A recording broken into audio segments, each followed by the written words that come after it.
भारत में। उसका नाम था तैमूर लंग। नाम सुना है ना आपने? हाँ हाँ सुना है ना? तो हाँ। उस तैमूर लंग जब भारत में आया तो उसने अपना एक किताब लिखा। उस किताब में उसने यहाँ पे जिक्र किया, वो मैं आपको दिखाता हूँ। आपके सती प्रथा का जिक्र किया उसने। ये देखिए, एक मिनट। करीब 400। हाँ, ये रहा आपका। जब आता है भारत में ठहरता है, तो जो आज का पाकिस्तान है उस साइड में ठहरा हुआ था, उधर से जब आ रहा था भारत में दिल्ली के तरफ, तब रास्ते की कहानी है। कहता है, मैंने तंबू से बाहर निकलकर देखा, मुझे पास वाली बस्ती के कुछ लोग नहर की तरफ जाते दिखाई दिए। उनमें से कुछ ने एक जनाजा अर्थी उठा रखा था, जिसमें ऊपर लाल रंग का कपड़ा डाला गया था, फिर भी लाश का चेहरा दिखाई दे रहा था। मैंने देखा कि वह एक पुरुष की लाश थी। एक आदमी जो है उसका लाश इसने देखा। अब आगे सुनिए। तो हम्म उसके ऊपर लाल रंग का कपड़ा डाला गया था, फिर भी लाश का चेहरा दिखाई दे रहा था। मैंने देखा कि वह एक पुरुष की लाश थी। एक जवान औरत लाल कपड़े पहने हुए जनाजे के पीछे पीछे रोती हुई चल रही। वह बीच बीच में दूसरों की तरह गाना भी गाने लगती थी। उस दिन मैं यह नहीं समझ सका कि वह किस तरह का गाना है। बाद में जब हिंदुस्तान के ब्राह्मणों से मेरी बातचीत हुई तो पता चला कि वह गाना हिंदुओं की धार्मिक किताब ऋग, और यह गाना सूर्योदय के समय गाया जाता है। जो लोग गाना गा रहे थे वे जनाजे के नहर के किनारे ले गए। अब बताइए, यहाँ तो आपका जो औरत है उसकी कहानी आ रही है। मैंने देखा कि वहां कुछ लोगों ने ईंधन जमा कर रखा हुआ है। जनाजा उठाने वालों ने जनाजा ईंधन के ऊपर रख दिया, फिर उस रोती हुई जवान औरत के हाथ पांव जंजीर से बांध दिए। गाना गाने वाले लोग चुप हो गए और ढोल की आवाज भी बंद हो गई, लेकिन बांसुरी बजाने वाला कोई और धुन बजाने लगा। स्त्री पुरुष विलाप कर रहे थे, जिससे मैंने अनुमान लगाया कि इस पुरुष के लिए नहीं बल्कि उस जवान औरत के लिए कर रहे हैं, जिसे अपने पति की लाश के साथ जलना था। तो ये तो आपका तैमूर जो लंग है, वो जब अपना जीवनी लिखाया तो उसने अपने आंखों देखा हाल लिखा हुआ है। जब उस औरत के हाथ पांव जंजीर में बांधे गए, उसे एक लाश के एक तरफ ईंधन पर लिटाया गया। उसके हाथ पांव जंजीर से बांध दिए गए थे, लोहा से, सिकड़ी से, ताकि हिल नहीं पाएगी।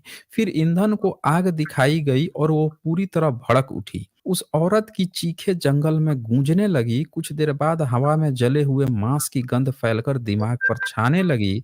हमारे कूच का समय था, इसीलिए मैं ज्यादा देर नहीं रुका और घोड़े पर सवार होकर चल पड़ा। उस दिन मैं मुर्दे और जिंदा के जलाने के इस काम से बहुत व्याकुल हुआ। जब तक हिंदुस्तान में रहा, फिर कभी मुर्दा और जिंदा जिस्मों को जलाने के स्थान पर ऐसा दृश्य देखने नहीं गया। अब ये तो हिस्टोरिकल रिकॉर्ड्स है कि विदेशी भी यहाँ पे इस चीज को देख के लिख के गए हैं कि उन्होंने जिंदा औरत को जलाते हुए देखा, सिकड़ी से बांध देते थे और लाश के ऊपर रख के उसको जला देते थे। अब आप बताइए, आप क्या कहेंगे इस पे? आप भाई सर, बोलिए। इसमें ऋग्वेद का जिक्र आया है तो उसमें इसका मतलब ऋग्वेद था। अरे तो 12 1398, 14वीं सदी का ऋग्वेद का नहीं जिक्र है, ऋग का जिक्र है।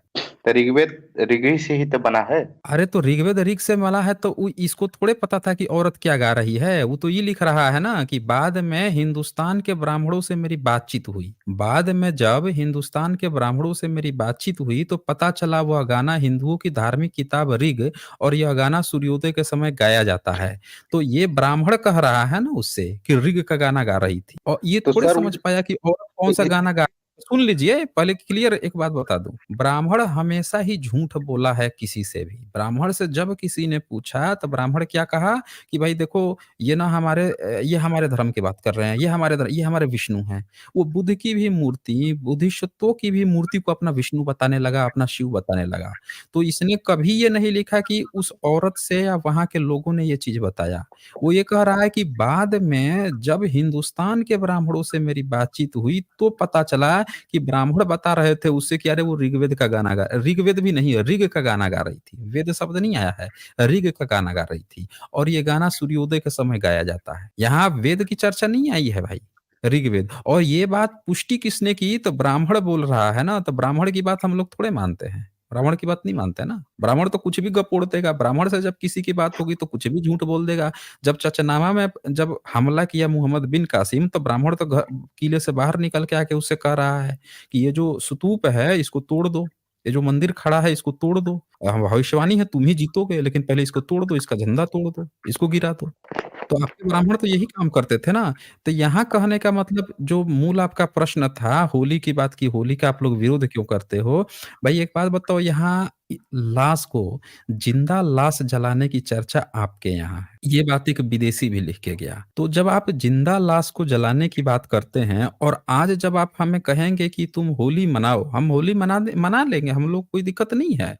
लेकिन आप करते क्या हो उसमें कि उसके एक दिन पहले एक औरत को, होलिका को जलाने का जो ढोंग आपने प्रचार कर रखा है कि हम इसलिए जला रहे हैं कि होलिका राक्षसी थी, तो हमें थोड़े पता है कि आप किसी राक्षसी को जलाए हो या हमारे ही किसी पूर्वज को जला दिए हो। ये हमें थोड़े पता है, क्योंकि आप तो झूठ खल बोलने के माहिर खिलाड़ी हो। आप तो अभी आपके वाल्मीकि रामायण में बुद्ध को गाली दे रहे हो, और आप राक्षस और राक्षसी किसको बोलते हो?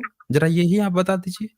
धरती पे इतने सारे जीव पाए गए, डायनासोर भी पाए गए, आज तक राक्षस नाम की तो कोई प्रजाति नहीं पाई गई। आप यही बता दो, ये राक्षसी की प्रजाति आपको कहाँ से मिल गई जिसको आप